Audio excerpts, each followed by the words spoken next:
What's up, guys? I'm Jack, and Daisy's sleeping right now, so shh. And welcome to another video.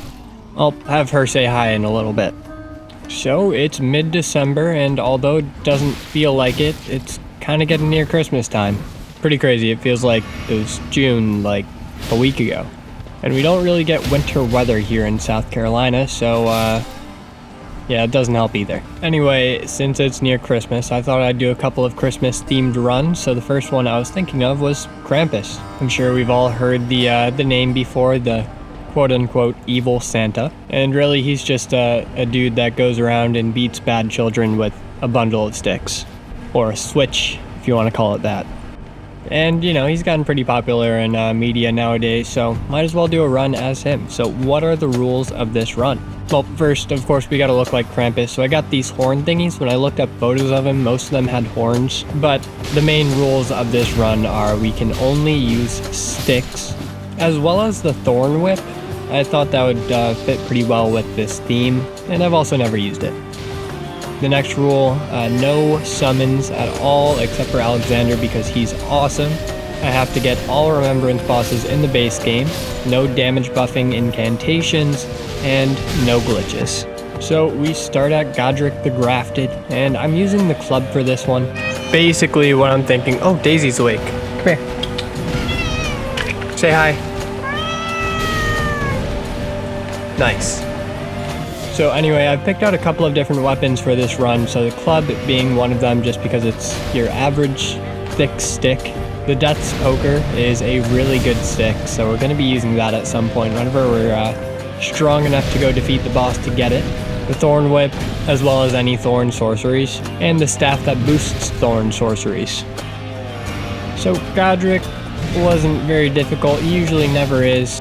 I put Determination on this club because that was just the first random Ash of War that I could find. And that just buffs the damage of whatever your next hit is going to be. Generally a pretty decent Ash of War. Now, while we are doing this boring early game fight, I just want to thank you guys for all of your suggestions for the next run, which will be our Santa run. Yeah, some of the ideas for that run were awesome, and I'm probably going to use, like, all of them. This is going to be a fun one. I'm excited. And I promise not to play Christmas music in the background. I'm sure we've all heard enough of that already. One of my jobs is in retail, so been hearing it since mid-November. So yeah, I did actually die to Godric. This is on a brand new, fresh character, so I don't exactly have many levels on him yet. I did run around the whole map and collect as many golden seeds and sacred tears as I possibly could, so we have that at least. But I didn't grab any smithing stones or somber stones to upgrade my weapons. So our weapons are pretty weak, and I don't have many levels or vigor. So we're not exactly powerful yet. Now the club as a weapon is pretty decent. I mean, it's better than you'd think it would be for just being a slightly heavy stick. It does good damage with the Determination charged heavy attacks, and the boys' damage ain't half bad either. That being said, it's certainly not going to be the best weapon that we have access to for this run. I think the best one, without a doubt, is going to be Death's Poker. That thing is ridiculous. I've seen multiple speedruns where players will prefer to use that as one of their main weapons because it's so good. So with that being said, I promise I won't use it against every single boss. Another weapon that's just ridiculously good for basically every situation in this game is the Death Ritual Spear. You can also get that basically at the start of the game, and it is so good. If you guys have never used it, definitely give that one a try. Anyway, after defeating Godric, I grabbed his Great Rune, which would give us +5 in every single one of our stats if we use a Rune Arc. I also quickly did Vare's questline to get access to Mohg's Palace and farmed a bunch of runes so I could get some levels. As you can see by my vigor, we got quite a few levels. We're not overpowered by any means, but we can survive a little bit longer during these boss fights now. After rune farming for a bit, I did make my way all the way up to Rennala, and I decided that I would take out phase 1 using my staff, which has bleed damage. So I applied the spinning weapon Ash of War, and began my great work of beating children with a stick. You'd think that with bleed buildup and spinning weapon, this would be a very quick one phase for Rennala, but no. With every bleed proc, Renala would resist our bleed damage even more, and it began to take quite a while once we got down to about half health. This was a very, very long phase 1. I also decided to use the Thorn sorceries against Renala. I wanted to see how much damage it would do, but it didn't do too well. They apply bleed, but they also do magic damage, and Renala, being the magic boss, heavily resists that. But phase 1 of Renala is quite literally never an issue, so eventually we did get past it. Now during phase 2, I decided to swap back over to my club because I don't have the patience for another phase of that. Renala with the club was Renala with the club. Every time I got a chance, I would charge up and try to smack her around with my stick, and she would throw lots of magic at me, usually missing because it's pretty easy to dodge. With Determination activated on our club, it deals a really good amount of damage. I mean, we have physical damage, which Renala isn't great against. It does some good poise damage, so we get some poise breaks here and there, and Determination obviously buffs our next hit, so yeah, we're not doing too bad against her. Even when she spams spirit summons, we can just run away from them for about 10-15 seconds before they disappear, and get right back to attacking her. The biggest downside to using this club though is that it doesn't really have much range. It kind of feels like we're using a knife. And that's something that I felt throughout this entire run. It just didn't always hit as well as I wanted it to. But that's okay. And I'm going to say this now because I don't have anything else to say for the rest of this fight. If you guys want to subscribe, that would be awesome. About 83% of people who watch my videos aren't subscribed, which is totally fine. Your viewership is quite enough for me, but it would be cool. Alright, Renala's barely got any health left. We just gotta dodge this spirit summon for a couple of seconds, get up in her face and smack her around a bit. This should be over here pretty soon.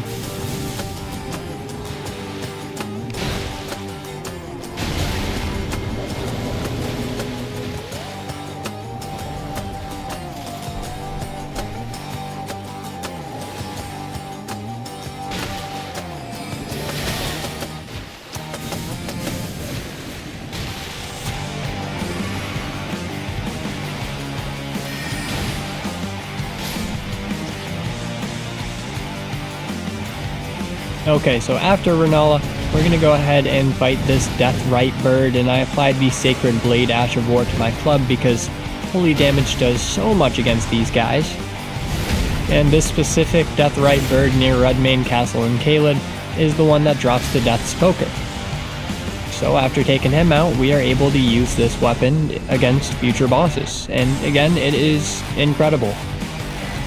I've never been the biggest fan of it, just because I find the Ash of War to be a bit clunky sometimes, and I'm not a huge fan of just using a stick, but I can definitely recognize that it is extremely powerful. Now it's time to do some chores though, so we're going to go through the Dragon Burnt Ruins right here and get into Caelid to get a Somber Smithing Stone Miner's Bell Bearing from this Falling Star Beast in the Celia Caves. After that, we have so many other things to collect. After defeating the Falling Star Beast here, we're going to run up to Altus Plateau and go into the sealed tunnel to grab another bell bearing from this chest right at the start, and this is probably one of the easiest ones to grab. And then we're going to go to the Altus tunnel to defeat a set of crystal bosses, and once we beat up those bosses by smacking them around with our Death's Poker a bit, we can get another Smithing Stone Miner's Bell Bearing.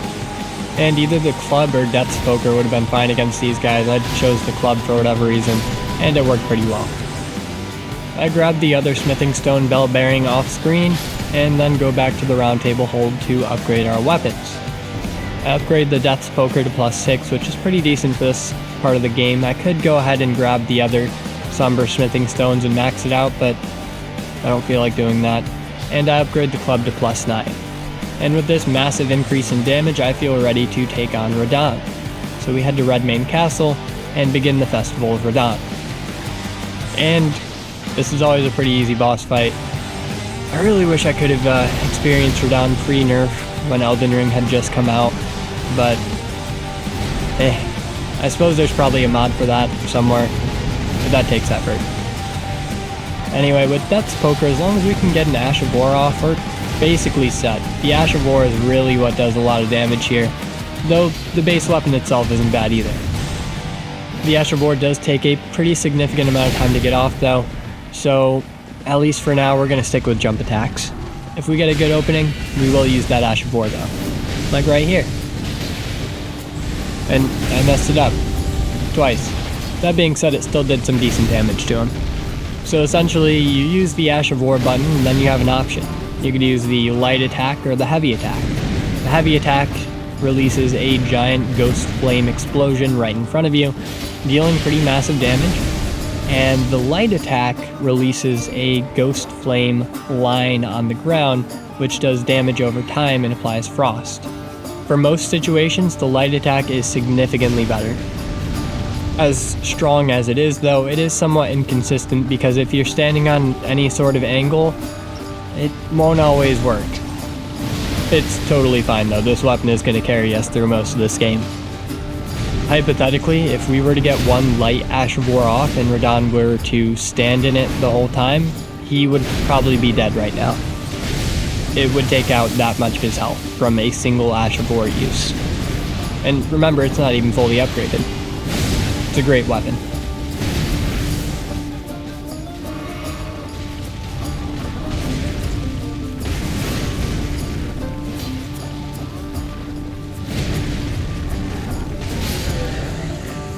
Nice.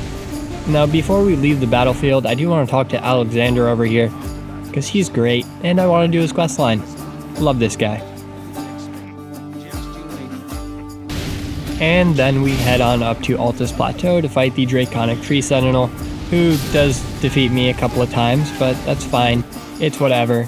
Don't worry about it. Because eventually, with the power of my poker, we do get the dub.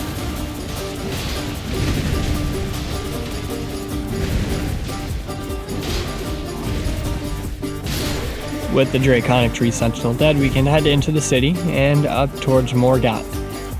So normally I would take a little break right here and go to the underworld to defeat some bosses down there, but I would rather get up to Mountaintop of the Giants as soon as I can in order to get our other weapons. Well, weapon slash spell. On our way up to Golden Godfrey, I pick up the Ritual Shield Talisman, which is just really good, and handily defeat Godfrey. Yeah, he's not very difficult in this iteration of his boss fight, especially not against magic. Which takes us directly to Morgott. I'm once again going to use the Death's Poker just because I really want to get past this guy and get into the mountaintops, again, to get our next weapon. Now I haven't really touched the Thorn Sorcery yet, Briars of Sin, because it's really hard to use. It's not very good in a new playthrough. I think that's more so a New Game Plus build where it actually becomes powerful. Right now it would be less so a help and more so a hindrance. That being said, it does get pretty powerful if you do have a really strong build. Though that being said, anything in this game can become powerful if you have a good build for it. Phase 1 of Morgott isn't too bad, and I try my hardest to dodge all of his attacks, but it just doesn't work because I get hit by almost every single one. I smack him around with the club a couple times, and that might actually be pretty good for this fight rather than the Death's Poker. I don't remember why I swapped weapons, but I did, so that's fun. We nearly get Morgott down to about half health, almost taking him into phase 2, but I perished due to some mistimed dodges. That's unfortunate. I guess it's time for attempt number 2. I used the Death's Poker for more of attempt 2 than I did of attempt 1, and it worked out pretty well for me. Frost, in general, is such a great status condition because not only does it do a burst of damage at once, it also lowers the damage negation of whatever foe is afflicted with it. And we're not right now, but if you were to use a fire weapon as well, you would be able to take that frost off the enemy, therefore allowing you to reapply it and getting another burst of damage from it. It's a really solid status condition. A little bit trickier to inflict than bleed, but still awesome. Now, unfortunately, I failed to dodge Morgott's Blood Flame but I managed to heal up before he skewers me. But we have a bit of healing left, so we should be okay here. Since we're on a new save, I don't have access to the deflecting hard tier yet, which I love to use, especially in this boss fight. It helps out a bunch getting those guard counters off, but that's okay. We don't need it, right? We should be okay. As long as we can get off one more Ash of War, we should be able to take him out. And y'all might have noticed that my timer and death counter isn't up there right now. That's just because I'm recording like 3 or 4 different challenge runs at the same time, and having that timer up there just doesn't work for recording multiple runs at once. Anyway, Moore got down. And I'm actually going to use his remembrance to buy a piece of gear from him. Morgoth's chest armor actually works really well with this outfit. I think it's pretty Krampusy, right? Anyway, we head through the frost-covered Forbidden Lands and up to the mountaintops of the Giants, where I can grab our next bell bearing from the Zamor ruins. And not too far after the Zamor ruins is where we get our next weapon, the Thorned Whip, and we farm this guy for it. And it's a pretty rough farm, I'm not gonna lie. So I'm basically just trying to bait him into staying in our Ash of War, and yeah, it doesn't do too much damage. This is basically a mini boss fight right here. And it took over an hour of farming this guy over and over and over and over again for us to actually get his Thorned Whip. Though, in the process, we do get his chest piece, which I think would be a good Santa chest piece. So I'll probably end up using that in our next run. But yeah, I'm gonna go ahead and skip to the attempt where we actually got the Thorned Whip. This is the first one right here, and this was an hour and 15 minutes into farming. I got a little bit better at farming, made it a bit more efficient, but it still wasn't great.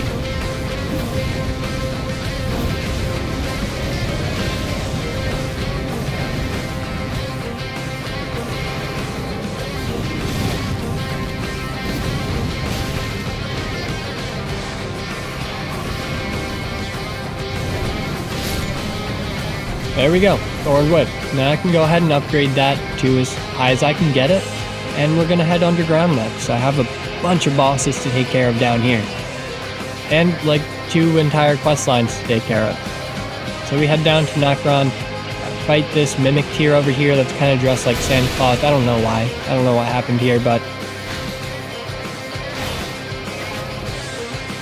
anyway, we take that guy out. I light some braziers in the ancestral woods, and that will allow us to fight Rudolph, the blue-horned stag. Yeah.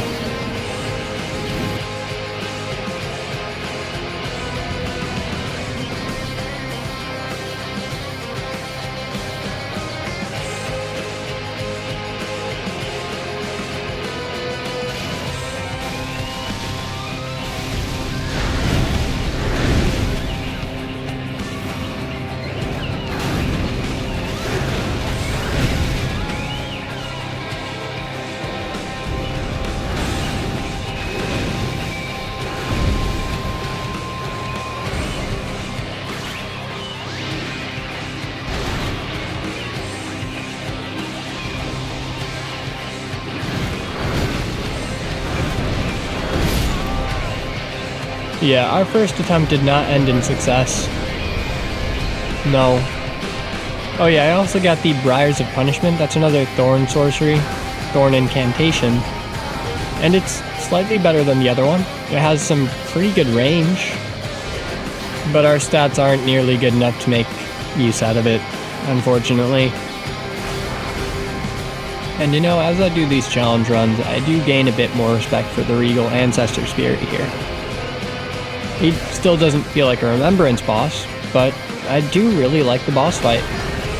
Also, today's Daisy's birthday, which is really exciting. She's finally turning 1, so she's basically adorable. I get her some treats, probably like a little cat cake or something. I don't know, we'll do the full birthday celebration. She deserves it. I decide for this boss fight to mainly use the Thorn Whip, and I put the Determination Ash of War on this as well, just because that's a pretty good Ash of War for whips. Whips in general don't really get Ashes of War. They actually don't have any Ashes of War that are specific to whips. Unless you count the special whips, of course. So determination is honestly one of our better options. I wish whips got a little bit more love, but that's okay. I guess it's a little bit too late to ask for some whip buffs here. I don't think they're doing much else to Elden Ring.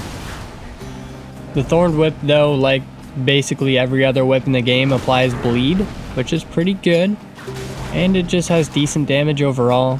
Not the best whip, but certainly not the worst. And I do like the design of it. I think it's a very neat design.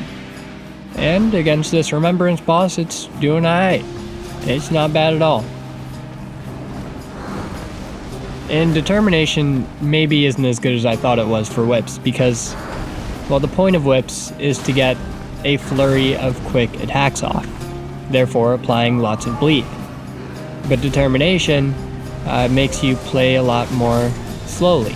You apply the Ash of War, you get a hit off, you back up, you apply the Ash of War, you get a hit off, you back up. So these playstyles kind of conflict with each other.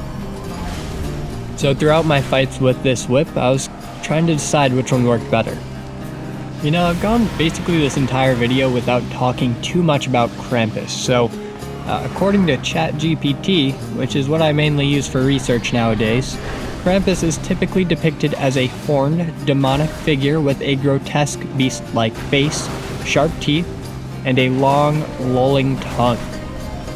He's got goat legs, is often shown carrying chains, bells, and a bundle of birch sticks called ruten, which he uses to whip misbehaving children. He accompanies St. Nicholas, otherwise known as Santa Claus, during the Christmas season, and his punishments range from mild reprimands to carrying the worst behaved children away in a sack. You know, I'm starting to like this guy. On December 5th, there's even a night known as Krampusnacht, Krampus Night. Krampus is said to roam the streets in many towns, and people celebrate with parades and festivals where participants dress as Krampus and engage in playful antics, often scaring onlookers. And this legend came from what ChatGPT refers to as the Alpines, so that's like Germany, Austria, Hungary, Slovenia, and the Czech Republic. And I mentioned that it's AI just in case it does get something wrong. That's why. I didn't actually do the research. I let something else do it for me. Now, unfortunately, I didn't only lose to the Regal Ancestor Spirit once.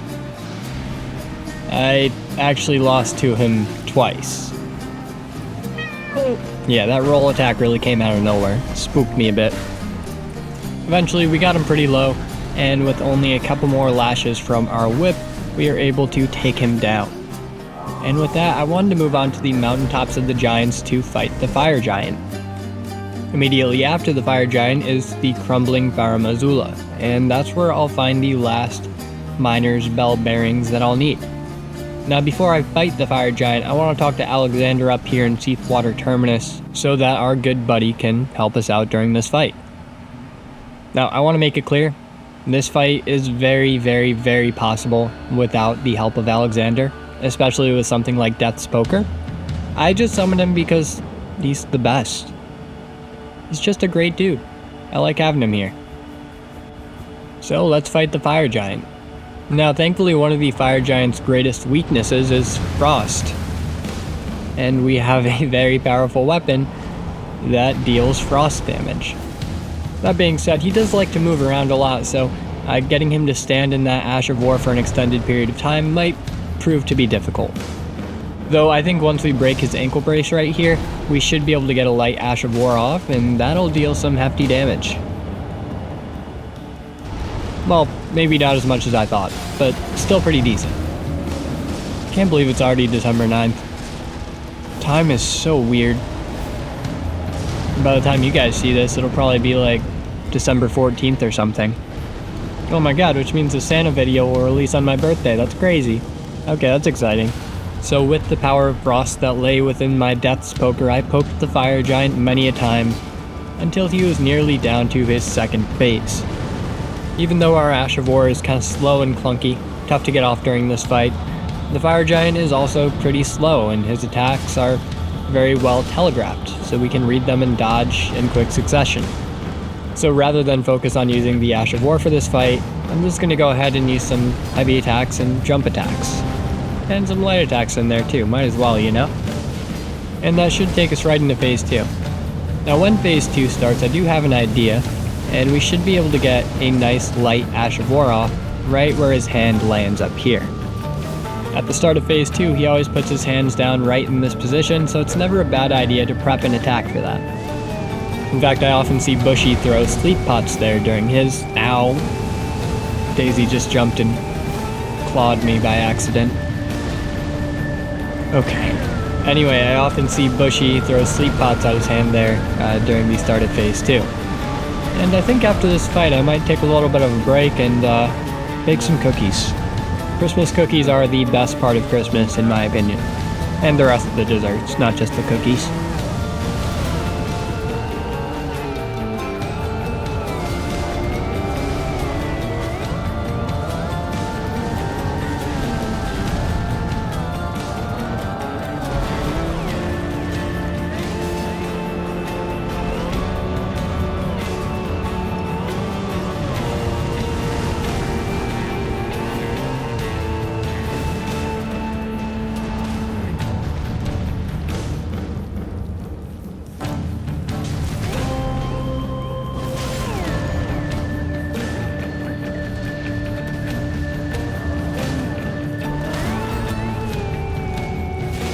Eventually, with Alexander carrying us through every part of this fight, we did manage to take down the fire giant once and for all. Not before he ran away one more time though. Thank you, Alexander. You truly are the greatest hero of Wu. You might as well just burn the Erd Tree down right now then. I mean, I just want to finish upgrading these weapons. Oh, we go ahead and do that. With the help of Malenia, we burn the Erd Tree and make our way to the crumbling Far Missoula. I grab the next bell bearing, which is right over here past the site of grace, and then we gotta fight the Godskin duo. Before I fight them, I grab a very important item, the cookbook that allows you to craft sleep pots. Once they were asleep, it was pretty easy. All we did was lay a nice light attack from our Death's Poker at their feet, which would get them frostbitten, and then we could go attack them with some heavy attacks, light attacks, whatever we need. It was pretty easy to finish them off from there. And we could just repeat until both of them were taken care of. It's also worth noting that you can attack their bodies a second after they die, and that'll just get you some extra damage on that big health bar there at the bottom, so just keep that in mind if you ever have to fight them again.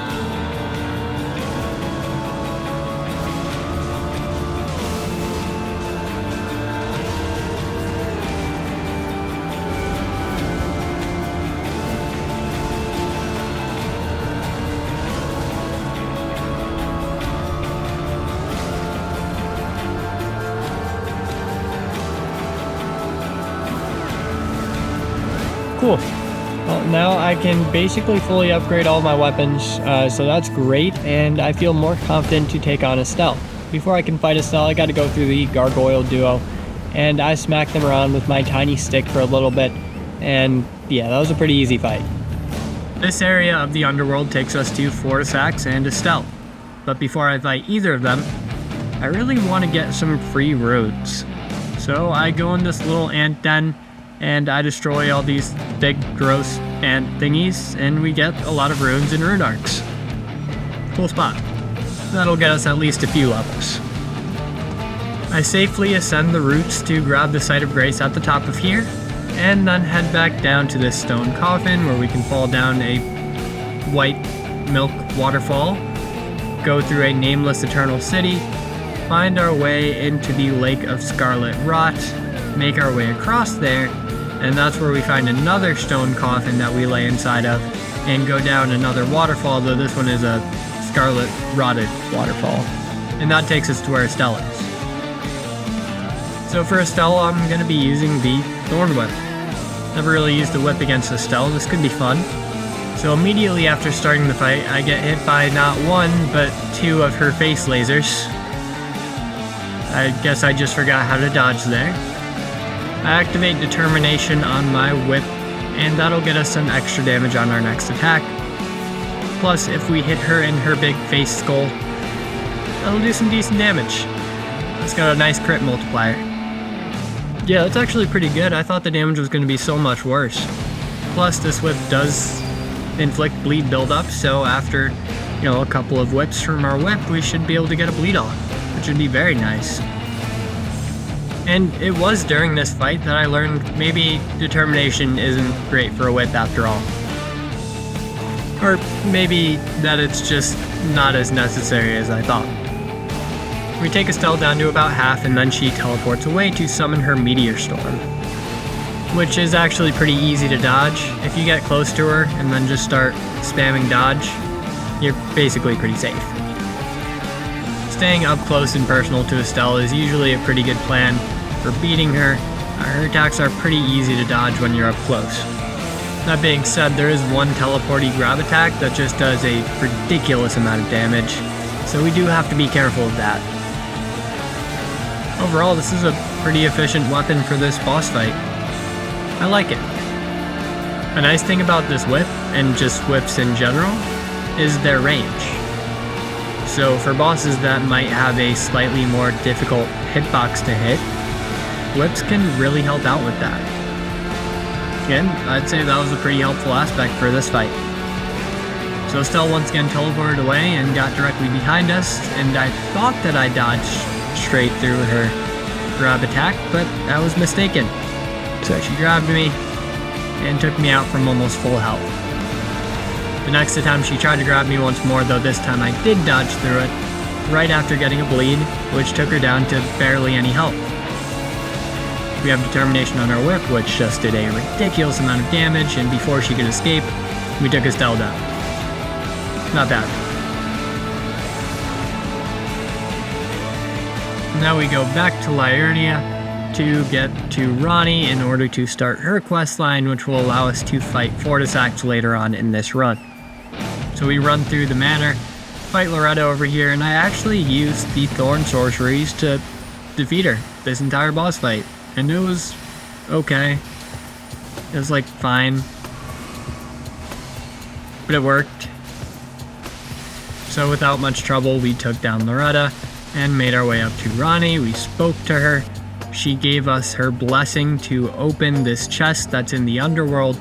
We run up to the chest, we open it, and we find a great ghost glovewort, as well as the Finger Slayer blade. After grabbing the Finger Slayer blade, we can take that back to Ranni, and in return she'll gift us with the Carrion Inverted Statue, so we climb to the top of this tower, grab the Curse Mark of Death, go back down to Estelle River Main, and we don't need to do this part of the quest, but I'm doing it for reasons. We grab a miniature Ranni doll, speak to her 3 times out of Sight of Grace. She tells us to fight this not blade wide. We quickly defeat him, make our way back to the Academy of Raya Lucaria, where we got a key to open this chest that gives us a ring, which unlocks this door in the Estelle boss fight arena. We go up an elevator, grab this Sight of Grace, fight a dragon up here, also unnecessary, but I wanted to get a duel as Moonblade, the spell for our Santa run, defeat Glintstone Dragon Nadula on our second attempt, and finally go down beneath the cathedral up here to speak to Ranni and give her her ring back. This ring restores her power a bit, and in return she gifts us with the Dark Moon Greatsword. Not something we're going to be using during this run, but it is something that we'll be using while we play as Santa Claus next week. Finally, we can head down and fight Lich Dragon Fortisax.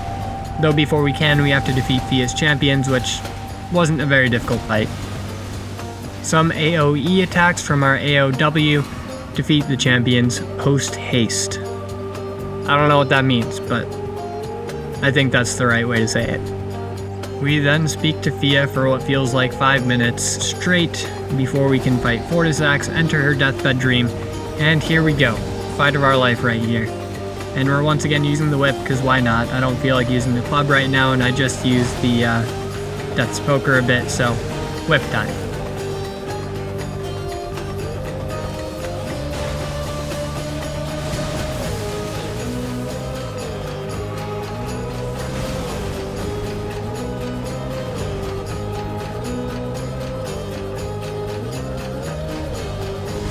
You know, we're not really getting too many first try victories during this run, are we? I blame Daisy. I'm gonna take a break too, play some of the new zombie map that just released on the day of recording this video. And this is Black Ops 6 Zombies. This map released literally as I was recording this. So this is my first time playing it. And I figured out a couple of things. I learned about this cannon that you have to shoot to open a door. I figured out how to get the swords, kind of, not really. I just managed to get one by accident. Oh, I learned where Pack-a-Punch is, though it quite literally leads you directly to it. So that wasn't much of a triumph. And I experienced a bit of terror as I saw my first Doppelgast, this crazy looking zombie that is so fast and kind of spooky. But thankfully I had a Pack-a-Punch gun already, so it wasn't much of a problem. It's been about a week since this map released, and I did complete the Easter egg just 2 days ago. It's a good one. I had a lot of fun on this map. Especially, this is my first time actually learning how to do an Easter egg completely on my own without any guides. And that was such a good experience. Keep in mind, I've been playing Black Ops Zombies since Black Ops 1, and I've never ever figured out an Easter egg on my own before. And I really wish that I had tried before. This was a really good experience. Anyway, I suppose we should get back to Elden Ring. That's what you guys are here for after all. So let's Dragon Force Axe. Attempt number 2 did go a bit better. I managed to survive longer than 30 seconds in this attempt, which is solid. You gotta take the wins when they come to you, even if they're small wins like this. Similar to Estelle, this is a situation where the whip having extra range really helps us out here. Fortisax's hitbox can be a bit inconsistent sometimes, so it's really nice to have that extra range here. And being a flesh and blood dragon means that he can take bleed damage, which comes in clutch right there. I do also get hit by many of Fortisax's attacks, but I'm able to lash back at him with our whip and deal some little damage here and there, hopefully building our bleed up on him again so we can get another bleed proc. And now's a good time for 2 things. First thing, I just want to thank my channel members, Mary and Micah. You guys, of course, are amazing. You hear me say it every week, but I really do appreciate y'all. Your support truly means the world. And if anybody else wants to become a channel member, you're more than welcome to. It's in the description, but like I said earlier, your viewership is quite enough for me. The other thing I want to talk about is Rykard. So, I'm not fighting him. I know, I said all remembrances at the start of this video, but Rykard doesn't count. And I have 2 very good reasons for this. The first reason is that he is really far out of the way. Like, I do not need to go to Volcano Manor and do that whole quest line. It's just so long. But more importantly, he's a gimmick boss, meant to be fought with the Serpent Hunter, which means that fighting him with other weapons just doesn't work too well. So yeah, unless you guys get like really mad at me, I probably won't include him for future base game runs, unless it's a weapon or spell that's like really good for taking him down. But we are able to destroy Fortisax here.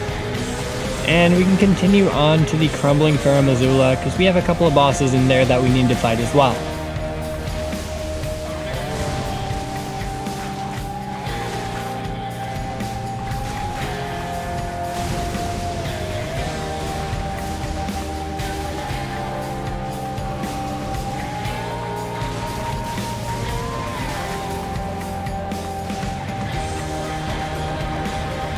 We of course have to fight Alexander.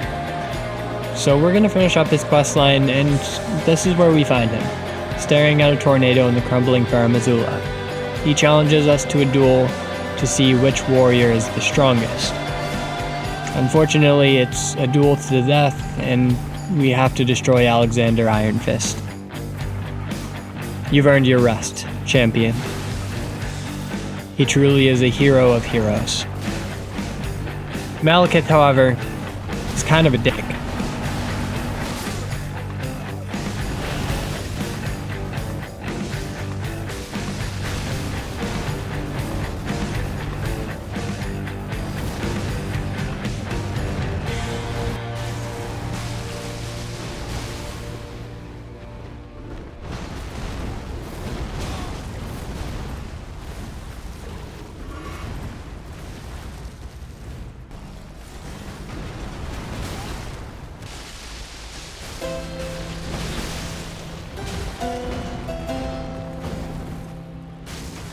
What I was doing clearly wasn't working, so I decided to take a break and grab my favorite crystal tears from this putrid avatar in Kaled. One of them increases all of your damage negation and the other increases the poise damage that you deal, and they're both very good, so I grabbed those and started the fight again. And my next attempt did go pretty well, though the crystal tears did not carry me to victory alone. I still lost right at the end. That being said, it only took one attempt after that to get the dub. Sometimes it's just best to take a break and decompress before fighting the boss again, and I think getting that crystal tear was just the break I needed. Not having the deflecting hard tier for this fight though was certainly a bit of a hindrance. Honestly, I'm not sure what made this fight so difficult in the first place. Just kidding, I do know. So for most of those deaths that you saw earlier, I was trying to use the Thorn Sorcery to defeat Malekith, and that wasn't working. As you guys saw, I did try many times to beat him with just the Thorn Sorceries, and it just wasn't doing the trick, unfortunately. So we went back to Old Reliable, otherwise known as the Death's Poker, and that began to get us much better results. Though, again, it wasn't a first try victory, it still took a couple of tries and some new crystal tears, but we eventually managed to do it. Like with basically every other boss that we've fought thus far, the Ash of War just does so much damage, and it's awesome. Yeah, getting that frostbite off on bosses, just so nice. So nice. I'm gonna have a lot of that next week too with the Santa run. Most of that run is actually gonna be ice magic and ice weapons. So yeah, that'll be awesome. I'm really looking forward to actually starting to film that, but should be maybe tomorrow.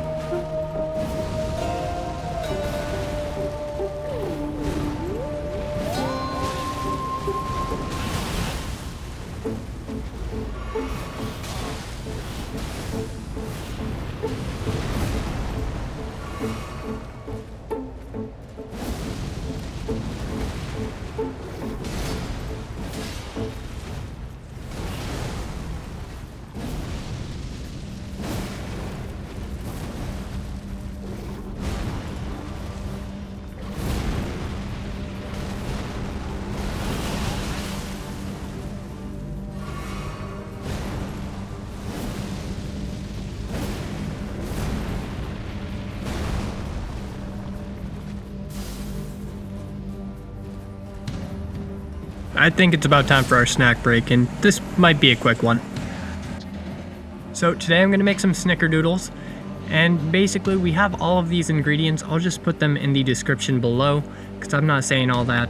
And I put it all in a big bowl together and start to mix it around until it forms a big dough ball.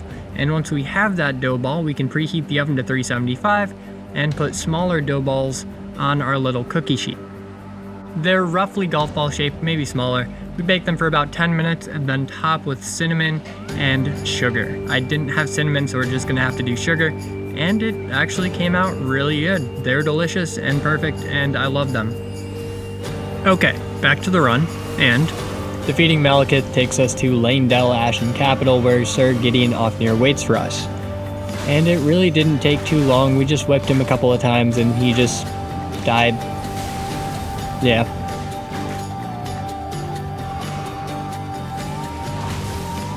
Which leads us to Not So Golden Godfrey. And during my first attempt, he just ripped me to absolute shreds, causing me to use all of my healing items, so I just tried to leave a little bit early in order to save a rune arc. And I managed to escape. Our second attempt, we run back in, and we have much better luck this time.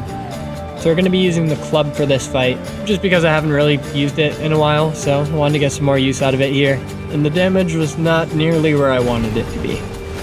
But that's fine, it still does some damage, and that's what really matters in the end. Godfrey is far from the most difficult boss, but he is also a really fun one too.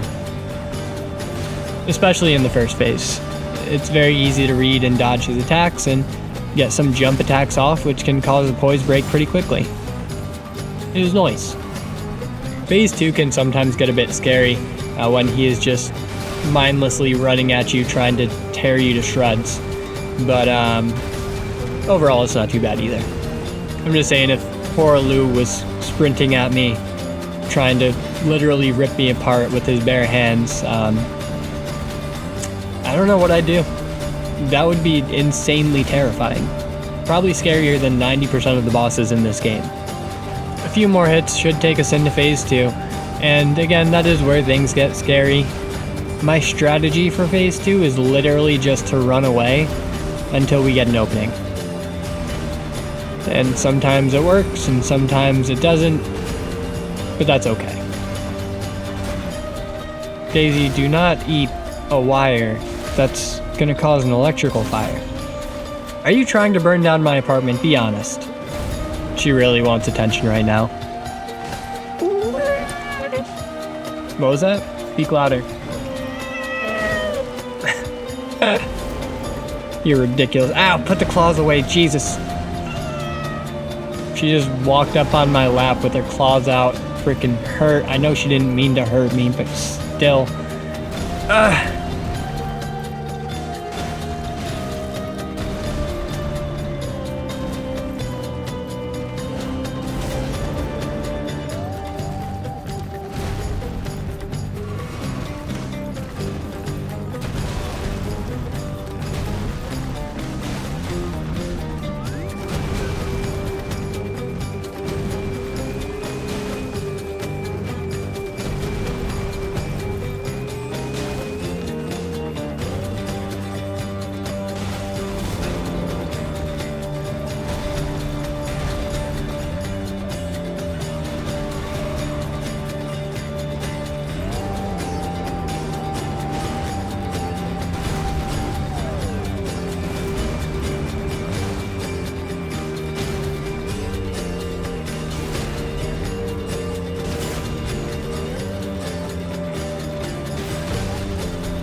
Alright, 2 tries is not bad at all for a god-free fight, but before we fight Radagon and the Elden Beast, I do want to grab something. So we don't really have a good Ash of War for this club, and we gotta change that. So I go to Caelid, and we grab the Lion's Claw Ash of War right over here from this lion, and that thing is pretty powerful. I plan on using it for the Elden Beast as well as Malenia. So Radagon with the Lion's Claw is pretty easy, I'll be honest. It's just such a strong Ash of War with such good poise damage. My god. It barely takes us any time at all to get him down to about half health. It's great. Okay, I'm starting to slow brain, so I can't really think of anything to say. That being said, enjoy the rest of the Radagon and Elden Beast fight without my voice in the background. Bye.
Finally, a first try victory in this run. We defeat the Elden beast, but we are far from finished.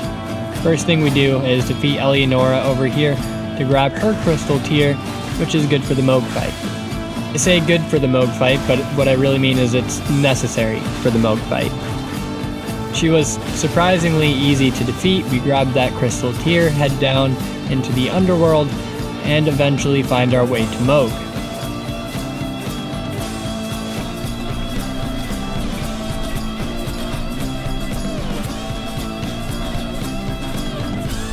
I make sure to have a fire negation talisman on to help out with that fire that he throws around everywhere, and we are of course going to be using the whip for this fight. Death's Poker would also be really good for this, but I would rather use that against Placiduous Axe, the whip against Moog, and the club for Malenia. I basically just want to use each weapon one last time for each of the bosses, and yeah, that's all we have left: Moog, Placiduous Axe, and Malenia. The three, I guess, endgame bosses. Thankfully, even the Lord of Blood takes bleed damage, and that increases our damage output massively. Like with the other bosses before, the extra range from the whip does help out with Moog. And I genuinely enjoy using whips in this game. They're a lot of fun and surprisingly useful. Now, if only they had Ashes of War, or like, can you imagine Wild Strikes on a whip? That would work so well. And if they did riposts too, you just do a big whoosh, you know? That'd be great. Even without all those fancy things like Ashes of War or riposts, we get Moog into his second phase pretty quickly. Our damage output is solid for this part of the game. We even get a bleed off right at the start of the second phase. And I think as long as we're not just like sitting in his blood flame, we should be okay here. His attacks deal damage, but not nearly enough to take us out before we can heal up. That being said, if he combos an attack with an unlucky bleed for us, that would spell the end of it. So we just gotta be careful of that blood loss buildup.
Cool, Moog down, and we've been swapping over to the Gold Scarab for like every boss fight this game, and it's gotten us so many extra runes. It is so nice. Now before we fight Malenia, I do want to go ahead and grab the deflecting hard tier from this fire giant dude over here in the Shadow Realm, and it took us like an hour to do this. It's really kind of a tough fight without the scatter tree fragments. But eventually we did defeat him. Placiduous Axe is next on our list though, so we head down to his arena with Death's Poker in hand. And before this fight, I respect my skills with Renala in order to get the most damage from Death's Poker. So this should be a quick and easy fight. That being said, the one attack that I suck at dodging the most in this game is Placiduous Axe's laser beam. So we'll see how that goes when the third phase starts. Right off the bat though, we do get a good frost proc, and some decent damage from a single Ash of War. Since he's such a big boss, it's not very difficult for us to hit him with it. So this is actually a really good weapon for this fight, and I'm glad I used this rather than the club. Every chance we get, we spam it more and more, and we get a lot of damage off on this boy, taking him into the second phase very quickly.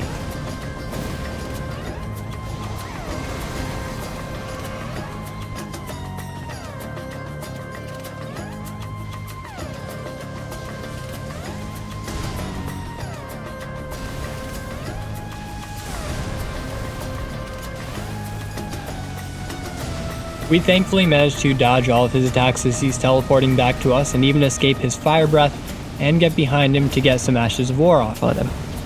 This takes him down to about a quarter health already.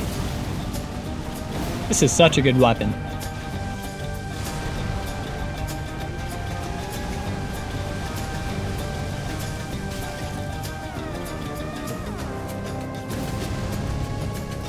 He is getting pretty close to his third phase, and one or two more hits after he gets back here should bring us there. And that third phase is what's going to decide the fate of this run. If we can survive his laser beams, we should be able to complete this boss fight. And if we can't, well, we're in for another couple of attempts.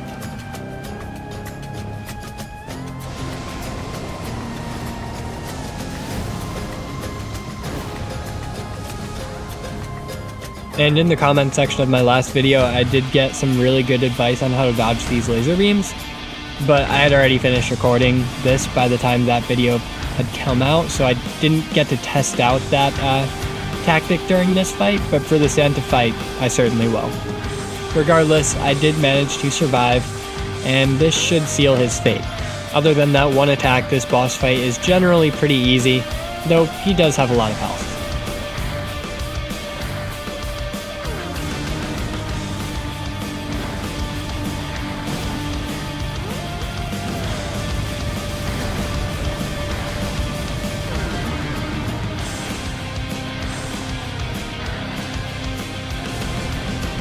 And that leaves us with a single boss remaining. And here's where the chores start. We gotta get the first half of the Hallowed Tree Medallion from this dude in the Elden village.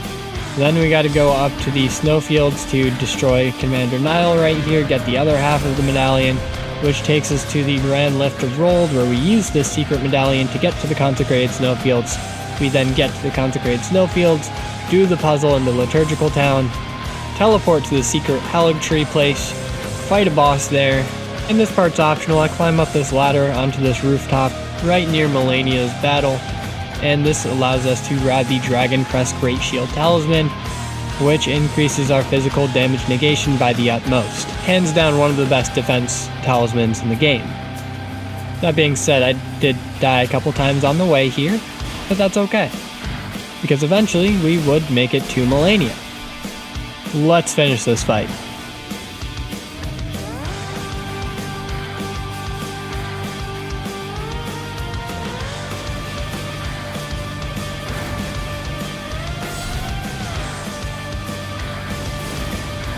Okay, so that didn't go as planned, but second time's charm, right?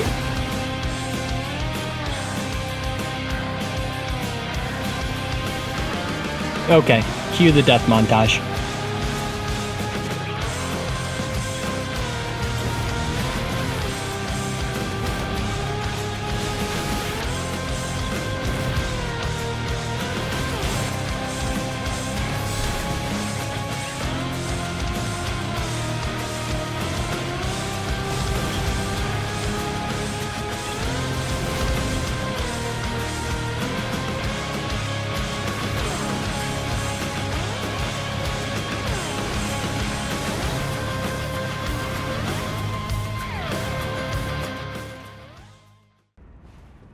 That was actually every single death that we had during this fight, which isn't too bad.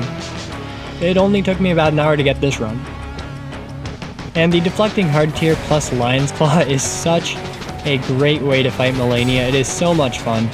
So it's super easy to get a riposte off on her if you deflect and guard counter her attacks. And then every time she's trying to stand up from a riposte, you can basically do a Lion's Claw to put her right back on the ground. It is so much fun. Look at that, she's already down to half health and we've barely started this fight. That's basically how every first phase went, though there were some losses in there as well. Malenia also pretty consistently goes for her waterfowl dance on her second poise break, so it was pretty easy to predict and dodge that, at least in the first phase. Alright, well, enjoy the rest of this fight. Before I let you go, I of course have to beg you to subscribe as a YouTuber would. So if you want to subscribe, that would be amazing. If not, your viewership is always enough for me. And I'll catch up with you guys at the end of this fight.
Dude, that was close.